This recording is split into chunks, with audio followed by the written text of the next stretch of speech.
Como o homem conseguiu traduzir uma língua jamais vista por ele?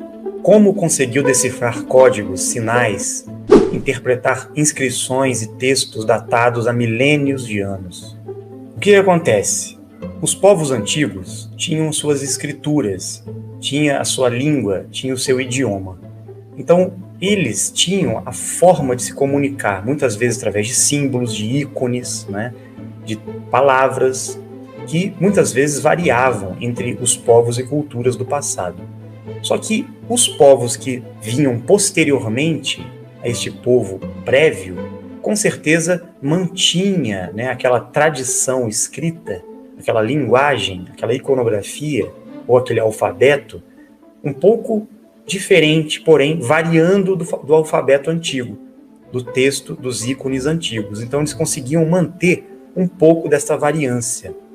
E isso era passado de geração em geração nos povos conseguintes. Então o que acontece? Muitos textos antigos foram traduzidos e decifrados a partir de textos que já estavam escritos anteriormente, Então, quando uma cultura deixa um conhecimento, geralmente traz um conhecimento prévio de uma outra cultura, e assim por diante, Então as pessoas iam codificando o conhecimento, as informações que eram passadas. Porém, existem aqueles códigos, Por exemplo, no Egito Antigo, existiam os hieroglifos. Como que alguém ia traduzir os hieroglifos?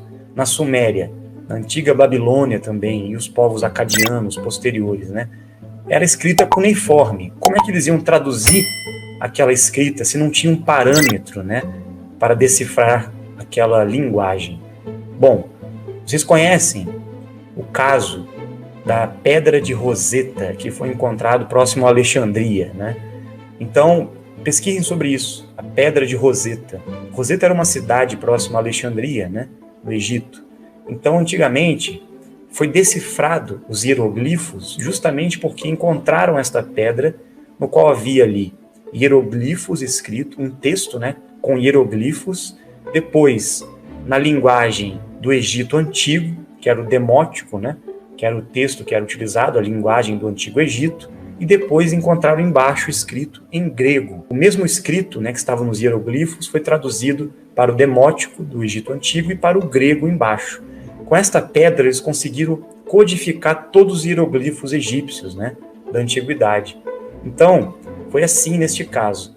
Também ocorreu no Irã, encontraram as inscrições de Berristum.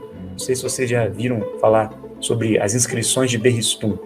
Lá existem textos também, inscrições numa pedra, inclusive tem as imagens dos Anunnakis, com a raça adâmica escrava ali naquela pedra, e foi traduzido também textos bem parecidos com essa Pedra de Roseta.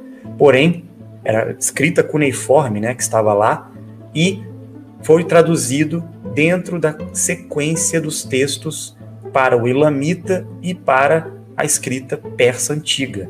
A escrita cuneiforme babilônica foi traduzido para o elamita e depois para o persa antigo. As pessoas conseguiram depois traduzir a escrita cuneiforme a partir desses textos que foram encontrados com essas traduções paralelas com outros idiomas, outras linguagens, outros ícones, Então, mais ou menos foi assim que aconteceu em todos os povos, Na América do Sul também ocorreu a mesma coisa. Em todos os textos antigos, eles conseguiram traduzir dessa maneira.